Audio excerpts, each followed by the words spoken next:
আমরা পেয়েছি সাবেক বাংলাদেশের প্রধানমন্ত্রী শেখ হাসিনা। আপনাকে স্বাগত জানাই, আপনি আমাদেরকে সময় দিয়েছেন, এসেছেন আমাদের কাছে। আমাদের সাথে আরো থাকছেন ডক্টর মোহাম্মদ ইউনূস। ডক্টর মোহাম্মদ ইউনূস, আপনাকে আমাদের অনুষ্ঠানে স্বাগত জানাই। আপনি আমাদের সময় দিয়েছেন, সেজন্য আমাদের কৃতজ্ঞতা। অন্তর্বর্তী সরকারের প্রধান উপদেষ্টা ডক্টর মোহাম্মদ ইউনূস যুক্তরাষ্ট্রে বিল ক্লিন্টনের উপস্থিতিতে একটা অনুষ্ঠানে বললেন যে এই আন্দোলন খুব পরিকল্পিতভাবে চালিয়ে নেওয়া হয়েছে, কিছুই হঠাৎ হয়নি। এই আন্দোলন কি শুরু থেকেই কোটার আড়ালে সরকার পতনের আন্দোলন ছিল? আপনার একটু মন্তব্য শুনতে চাই। আপনি আমাদের একটু বলবেন জুলাই অভ্যুত্থানের ফল। ঘর থেকে বেরোতে পারে না। দেশবাসীর কাছে আমি বিচার চাই, কি অপরাধটা কি করেছি যে এইভাবে, যেখানে আমি মানুষের ভাগ্য পরিবর্তনের কাজ করে যাচ্ছি, মানুষের জীবন মান উন্নয়ন করেছি। আজকে বাংলাদেশ সেই 2008-এর বাংলাদেশ আর 2024-এর বাংলাদেশ তো এক না।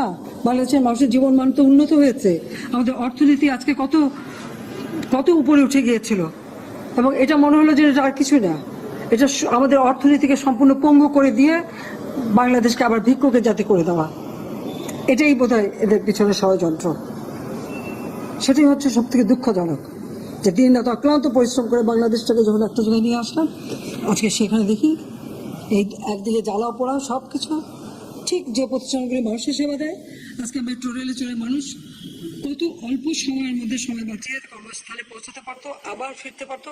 সেখানে ছাত্ররা, চাকরিজীবী, সাধারণ মানুষ সবাই তো যেতে পারতো। সেই স্টেশনগুলি পুড়িয়ে এখন ট্রাফিক জ্যাম, মানুষের কষ্ট।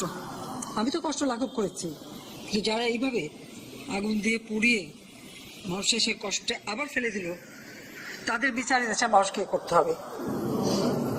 আমি খালি সকলের সহযোগিতা চাই, আর এইভাবে মায়ের কোল খালি হোক এটা আমি চাই না।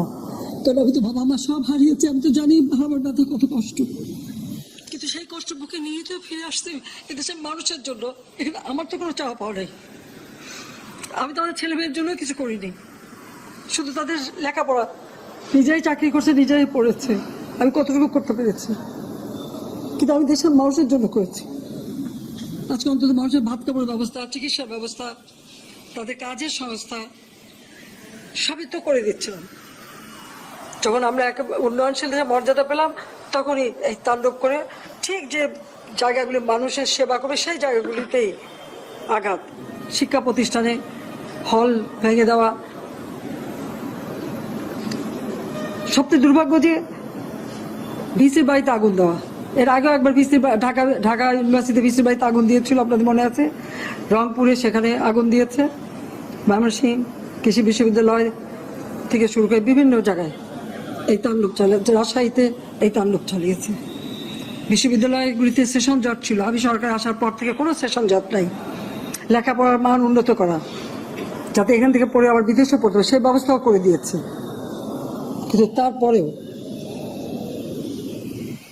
কোটা সংস্কার আন্দোলন, কোটা তো আমি বাতিল করে দিয়েছি।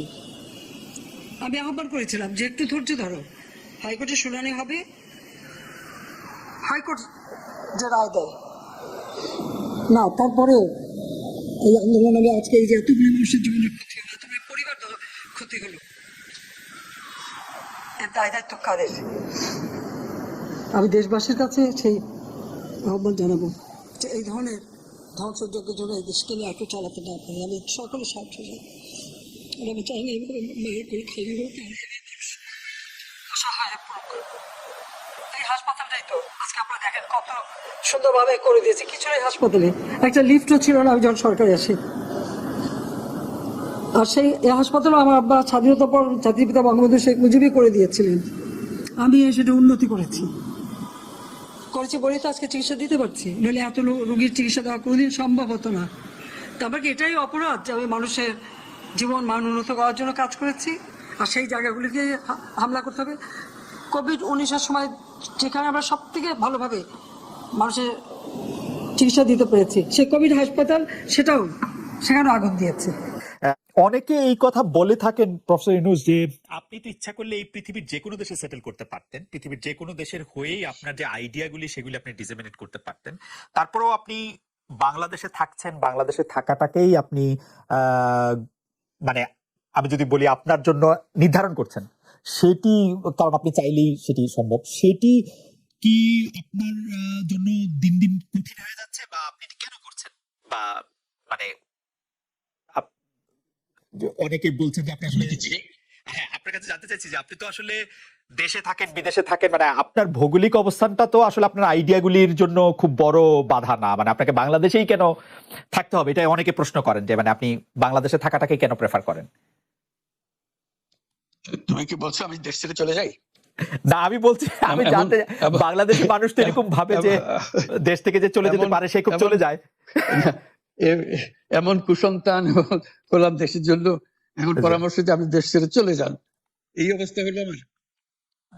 মনে করেন আমার এই অবস্থা হয়েছে যে আমি দেশেরই সন্তান, এই দেশেই থাকবো, দেশের জন্য যে কাজ করি সেটাই করব, এটা যতদিন আমি বেঁচে আছি সেটাই করে যাব। আমাকে বিভিন্ন দেশ থেকে আহ্বান জানাই, আমি যে কেন এখানে দেশে থাকছেন। আজকেও একটা নতুন দেশ থেকে আহ্বান পেলাম, বলছে আমরা সব ব্যবস্থা করে দেবো, এটা আরেকটা নতুন দেশ যোগ করে আছে। কিন্তু আপনি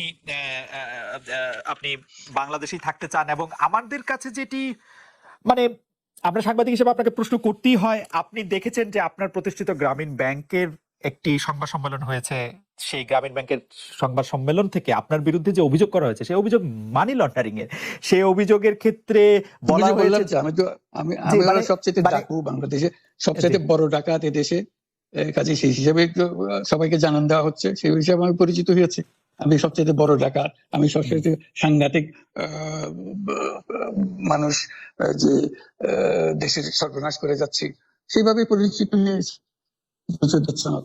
আপনি আমাদের একটু বলবেন যে আপনি বাংলাদেশের জন্য বা আপনার পরবর্তী লক্ষ্যগুলি কি সারা পৃথিবীর জন্য? আপনি তো শুধু বাংলাদেশ নিয়ে ভাবেন না, যে আপনি আসলে কি করতে চান বা কেমন দুনিয়া চান বা কেমন বাংলাদেশ চান, সেটা আপনার কি লক্ষ্য এই মুহূর্তে? ওই যে বললাম যে এটাই হলো আমাদের স্বপ্নের বীজতলা, যে আমাদের স্বপ্নগুলো একটা একটা আসে, একটা নতুন আইডিয়া আসে, সেটা একটা বীজতলা, এটা আমরা ট্রাই করে দেখি, একটা ছোট আকারে করি, এটা সফল হলে একটু বড় আকারে করি, এটা বাংলাদেশে করি। একবার সফল হলে সারা দুনিয়া এটা লুফে নেয় দেওয়ার জন্য, সারা দুনিয়ার লোক এখানে আসে, আমাদের লোককে নিয়ে যায়, এইভাবে কাজকর্ম করছি। এটা আমরা একটা থাকছি বাংলাদেশে, করছি বাংলাদেশে, কিন্তু সারা দুনিয়ার লক্ষ্য আমাদের দিকে, আমরা কি করছি, কি চিন্তা করছি, কিভাবে এগুলো পরিচালনা করছি। এবং তার মধ্যে ব্যাখ্যা হিসেবে যেটা আমরা বারবার বলছি, আমরা একটা নতুন পৃথিবী গড়তে চাই।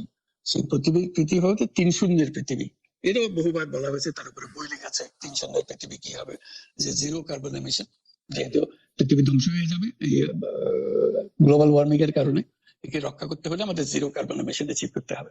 কাজে এটা এমন বিশ্ব আমাদের গড়তে হবে যেটা জিরো কার্বন এমিশনের বিশ্ব হবে।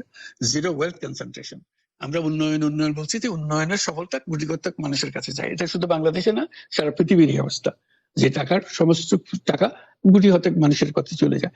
দুনিয়ার যত সম্পদ আছে এই মুহূর্তে, তার 90% যে সম্পদ, এটা হয়তো 5% লোকের কাছে, 90% 5% লোকের কাছে হয়ে গেল। এবং আগামী দিনে এটার পরিবর্তন অন্যভাবে, 90% এর জায়গায় এটা 95% হয়ে যাবে, ওই 5% এর জায়গায় 3% হয়ে যাবে। অর্থাৎ লোকের সংখ্যা কমে যাবে, সম্পদের পরিমাণ তাদের কাছে অনেক বেড়ে যাবে। এটাই হলো বর্তমান অর্থনীতির কাঠামো। আমরা বলছি যে এই কাঠামো যতদিন থাকবে এই পৃথিবী টিকতে পারবে না। আর হলো জিরো আনএমপ্লয়মেন্ট। বিশেষ করে আমরা যেটা জোর দিয়ে বলি সেটা হলো যে এই যে আর্টিফিশিয়াল ইন্টেলিজেন্স, এটা পৃথিবীকে ধ্বংস করে দেবে। কাজে তার আগে আমাদেরকে ঠিক করতে হবে টেকনোলজিকে আমরা কতদূর নিয়ে যাবো, কোথায় সীমারেখা টানবো, এটা ঠিক করতে হবে। সেই পৃথিবীর নাম দিয়েছি আমরা 3 শূন্যের পৃথিবী, 3-0 ওয়ার্ল্ড। এই আমরা একটা পৃথিবী গড়তে চাই যেখানে এই যে zero wealth concentration, zero unemployment এবং জিরো ওয়েলথ আর্টিফিশিয়াল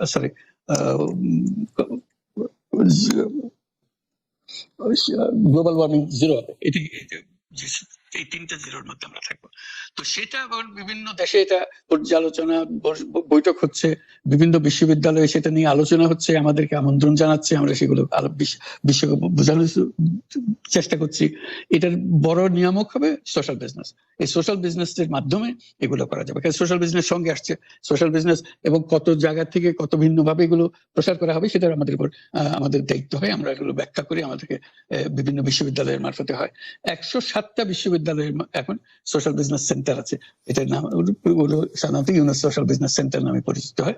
নিত্য নতুন বিশ্ববিদ্যালয়ের সঙ্গে যুক্ত হচ্ছে। সর্বশেষ যেটা কিছুদিন আগে আমরা পত্রিকায় দিয়েছিলাম, যে finance university of Russia, finance university Moscow, তারা বলছে যে আমরা এখানে ইউনুস সোশ্যাল বিজনেস সেন্টার করব এবং আপনাকে একটা দায়িত্ব দেব, একটা ইন্টারন্যাশনাল অ্যাডভাইজারি কমিটি আমাদেরকে বানিয়ে দেবেন এবং আপনি সারাক্ষণ এটা তদারকি করবেন। সেটা এই সপ্তাহের মধ্যে আরেকটা বৈঠক হবে, তাদের সঙ্গে জুম মিটিং হবে, যে তারা অগ্রসর হচ্ছে।